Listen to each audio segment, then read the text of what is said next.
tapi kita mulai lebih dari jam 11. Mungkin orang berkata, kenapa kok terlambat? Ada pastor, ada uskup lagi kok terlambat. Tadi sebetulnya mau misa jam 11, tapi sedang diputar kenangan-kenangan yang bagus yang disiapkan oleh panitia. Masa dimatikan? Kan sayang. Saya bilang tunggu saja sampai selesai. Tadi ada yang bilang dimatikan saja biar nanti audionya itu nyamanya. Saya bilang nggak apa-apa, kita tunggu. Nah, kurang lebih itulah yang menjadi situasi latar belakang Injil hari ini. Orang berkata, kenapa tidak begini, tidak begitu? Kan aturannya begini, kan jadwalnya begini. Tapi Yesus mau menekankan apa yang lebih penting.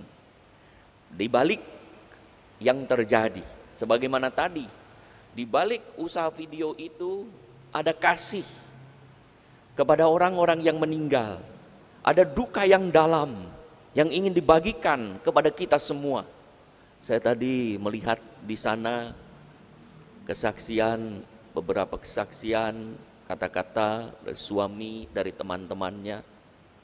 Saya yang tidak mengenal secara pribadi Ibu Liliana dengan Olga, mengalami terharu melihat kepergian orang-orang yang sedang hidup tiba-tiba direnggut begitu saja nyawanya. Saudara-saudara yang terkasih, orang-orang Farisi mengutamakan tampilan yang bagus, hidup luaran, asal teratur, asal jalan, asal apa yang mengorbankan perasaan, mengorbankan kasih kepada orang lain. Maka menghadapi orang-orang yang legalistis yang mengutamakan penerapan hukum di atas kemanusiaan dan menanggapi orang-orang kultis agamis yang meyakini bahwa bakti kepada Allah cukup dengan melaksanakan aturan-aturan yang telah ditentukan, apalagi aturan-aturan ibadah. Yesus mau menekankan pentingnya hati yang tertuju kepada Allah serta budi dan energi yang berpihak kepada manusia, terutama yang sedang membutuhkan. Apalagi kita yang sedang berduka karena kepergian yang mendadak dari saudara-saudari yang kita cintai, Liliana Wijaya dan Claudia Olga Hendrata. Kalau kepentingan Allah diabaikan dan hidup manusia diterlantarkan akibat perkataan dan perbuatan kita, pelaksanaan hukum, aturan, ketetapan, ketertiban, ketaatan pada akan kehilangan maknanya. Cinta pada Allah dan kasih pada sesama yang lahir dari hati yang kudus mengatasi segalanya. Kekudusan hati inilah yang diutamakan oleh Yesus untuk membersihkan ucapan dan tindakan kita. Kekudusan bukan terletak pada apa yang terlihat, penampilan, ketertiban, tetapi memancar dari dalam hati seseorang yang tertuju kepada Allah dan memihak manusia sesamanya, terutama sekali lagi yang menderita, apalagi kita yang sedang berduka.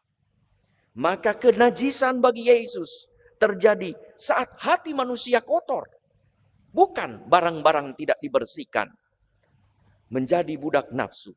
Saat manusia mengutamakan adat istiadat, aturan, dan hukum sementara, kasih, kebaikan, keramah tamahan diabaikan, terutama rasa hormat, tanggung jawab kepada orang tua, kepada saudara kita sendiri.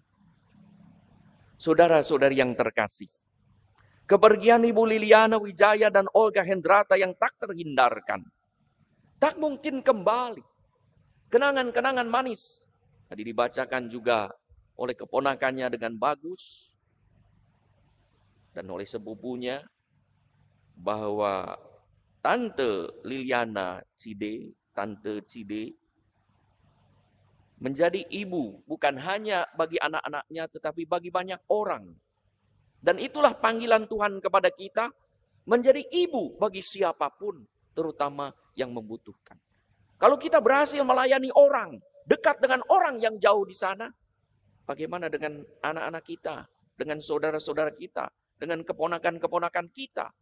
Maka pelayanan kasih yang sesungguhnya diuji dengan bagaimana kita melayani keluarga kita, melalui anak-anak, melayani anak-anak kita, melayani keponakan-keponakan kita. Bagus melayani orang lain, bahkan di tempat yang jauh dan terpencil. Tetapi sejauh mana kita menjadi ibu bagi di rumah, di komunitas kita sendiri. Tadi juga Olga dikisahkan sebagai seorang ibu, ya, yang terbaik, the best mother she can be, she could be. Ya. Jadi sebagai seorang ibu sebagai seorang wanita yang bisa berusaha untuk menjadi ibu bagi anak-anaknya. Dan itulah, maka kepergian mereka semua juga mengingatkan kita, baik pria dan wanita, untuk menjadi ibu.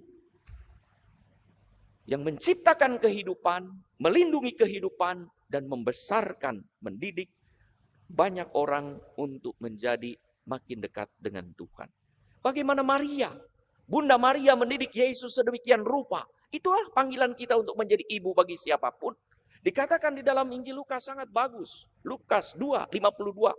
Yesus dididik sedemikian rupa hingga tumbuh, dikasihi oleh Allah dan dicintai oleh manusia. Dan itulah tugas kita semua. Menjadikan sesama kita yang berada di dalam tanggung jawab kita menjadi makin dikasihi Allah dan makin dicintai oleh manusia. Peristiwa tragis ini juga menyadarkan kita. Kepergian Ibu Liliana Wijaya dan saudari kita Olga Hendrata terjadi karena kelalaian orang yang menyebabkan kematian. Saya tadi mendengar kisahnya dalam perjalanan ditabrak mobilnya yang sedang dikendarai, ditabrak oleh mobil orang lain, persis kena di tengahnya oleh orang yang melarikan diri karena telah menabrak orang lain dan kini menabrak. Peristiwa ini mengingatkan kita, hati-hatilah menyetir. Hati-hatilah menyetir hidup kita. Jangan sampai hidup kita menabrak orang lain hingga mencelakakan orang lain. Ketika orang lain celaka, hidup tidak dapat dikembalikan. Mari bertindak bijaksana, bertindak baik, benar, santun dan kudus mengendarai hidup kita sendiri. Kalau setir saja bisa tergelincir, apalagi hidup jiwa manusia lebih mudah lagi tergelincir. Mari kita berpegang pada Tuhan. Supaya hidup kita kita kendarai sedemikian rupa sehingga terarah sesuai dengan kehendak Tuhan. Sehingga tidak mencelakakan orang lain, tetapi justru menyelamatkan orang lain, memuliakan Tuhan. Untuk sampai kesadaran ini, Ibu Liana dan Olga harus pergi. Dan itulah pelajaran yang kita terima. Selamat jalan Ibu Liliana dan Olga. Engkau telah berusaha menjadi ibu yang baik bagi banyak orang. Doakanlah kami supaya kami juga bisa menjadi ibu-ibu yang baik bagi orang lain, terutama orang yang dekat dengan kita.